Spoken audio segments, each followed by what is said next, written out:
ఒక ఊర్లో గణేష్ అనే అతను ఉండేవాడు. అతను చిన్నప్పటి నుంచి వినాయకుడికి పరమ భక్తుడు.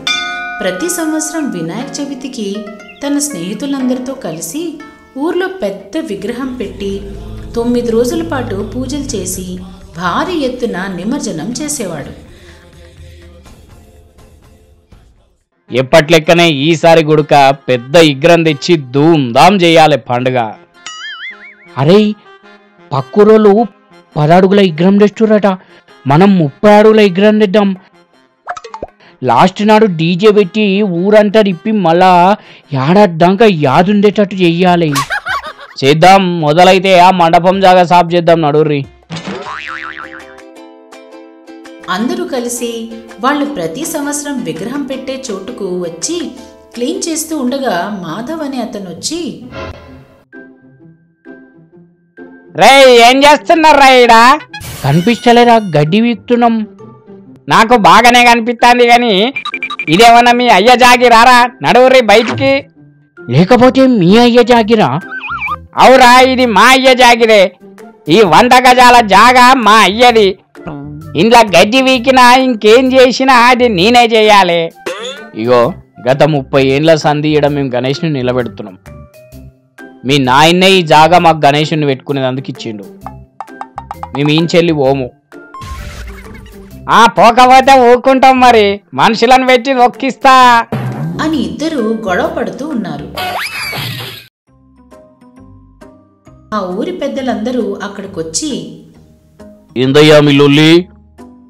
ఈ జాగా నాది. ఈడెవడో వచ్చి గణేష్ను పెడతా అంటే ఊరుకుంటానా నేను? ఈ జాగా వాళ్ళ నాయన మాకు విగ్రహం పెట్టుకునేందుకు దానం చేసిండు. ఇప్పుడు వచ్చి ఇవ్వంటే ఎట్లా? అవునయ్యా మాధవ్, దానం చేసిన జాగా మళ్ళా గుంజుకుంటావా? నా ముంగట్నేమి నాయన వినాయకుని పెట్టుకునేందుకు ఈ జాగా ఈ పొలగాన్లకి ఇచ్చిండు. వినాయకుని పెట్టుకునేందుకు ఇచ్చిండా? సరే, ఈసారి వినాయకుని పెట్టి ఎసంటి గొడవ తప్పు జరగకుండా నిమజ్జనం అయిపోయేదాకా చూస్తే ఈ జాగా వీళ్ళకే ఇస్తా, లేకుంటే నా జాగా గుంజుకుంటా. తెల్లారి గణేష్ తన ఫ్రెండ్స్ అందరితో కలిసి మండపం ముందు పందిరి వేసి విగ్రహం తేవడానికి బస్తీకెళ్ళాడు. మాధవ్ పందిరిని కూల్చేయమని తన మనుషులని పంపించాడు.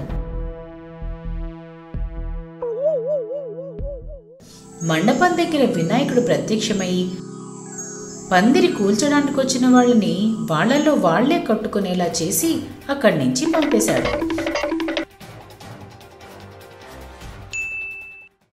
గణేష్ వాళ్ళు విగ్రహం తెచ్చిపెట్టారు.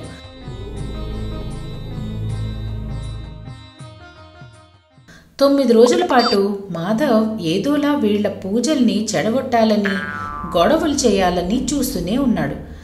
ప్రతిసారి దేవుడు తనని తాను కాపాడుకుంటూ ఉన్నాడు.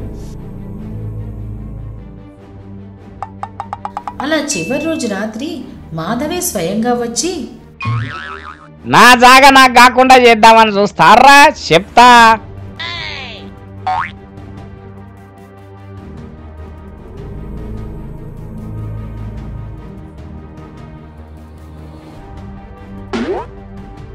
విగ్రహం చేతిలో ఉన్న లడ్డు కొట్టేసి వీళ్ల పూజల్లో దోషాలున్నాయని చెప్పి ప్లేస్ దక్కించుకుందామని అనుకుని లడ్డూ తీసుకోవడానికి విగ్రహం దగ్గరికి వచ్చాడు.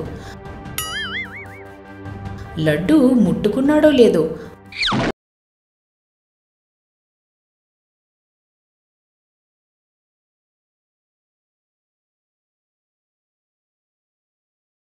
దేవుణ్ణి చూడగానే మాధవ్ షాక్ అయిపోయాడు.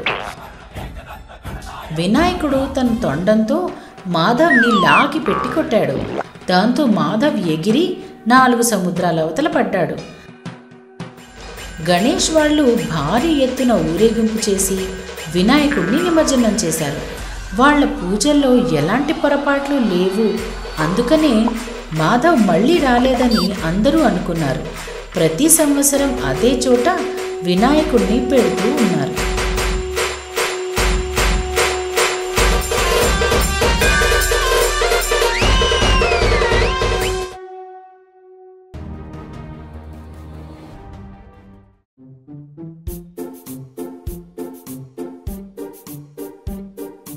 ఒక ఊర్లో మహేష్ అనే అతను ఉండేవాడు.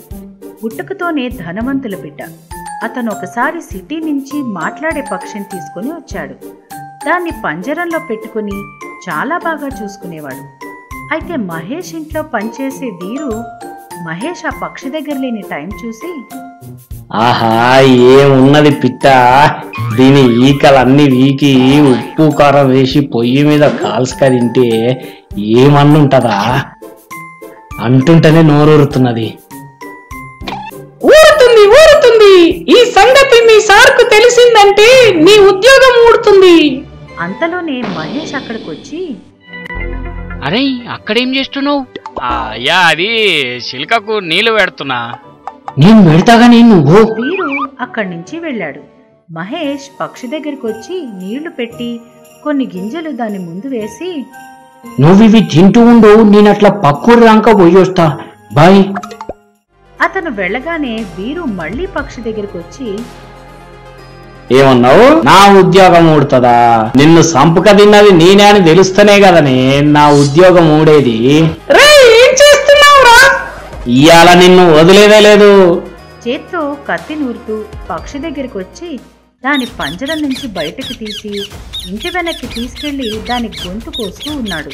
కొంచెం తెగిందో లేదో మహేష్ కార్ చప్పుడైంది. ఆ కార్ చప్పుడు వినడంతోనే వీరు గుండె ఆగిపోయింది. ఇప్పుడే పోయి అప్పుడే వచ్చిండు.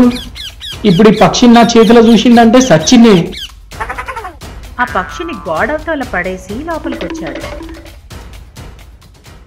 వీరు లోపలికొచ్చేలోపు మహేష్ లోపలికొచ్చాడు. అదేందయ్యా అప్పుడే వచ్చిండ్రు? అన్నీ నీకు చెప్పాలనా? పంజరం వైపు చూశాడు. పక్షి లేకపోయేసరికి మహేష్ ఆశ్చర్యపోయాడు.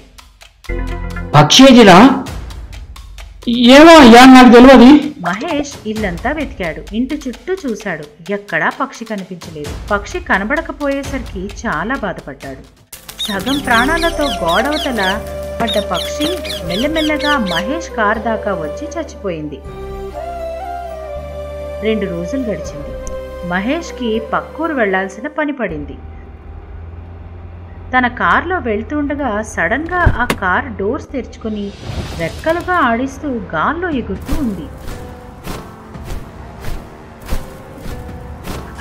కాపాడండి, ఎవరది?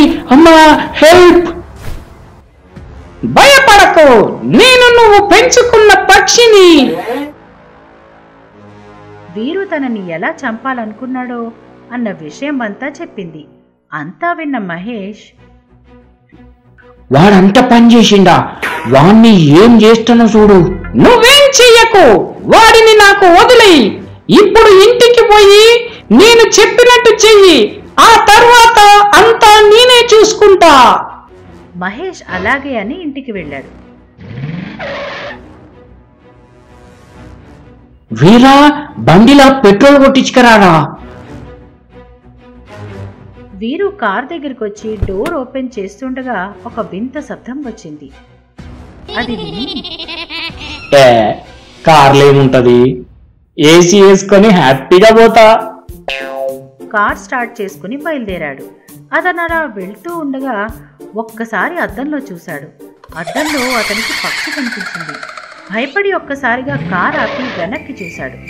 వెనుక ఏమీ లేదు. అంతా నా భ్రమ.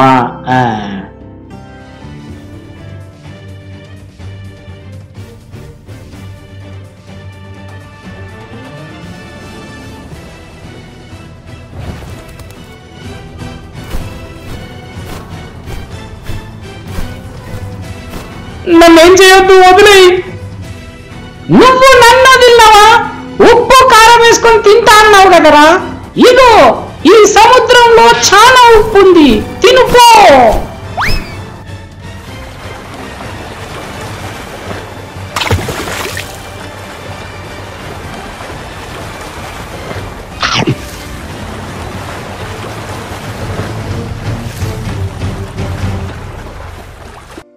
ఇటువంటి మరికొన్ని అద్భుతమైన కథలతో మనం మళ్ళీ కలుసుకుందాం.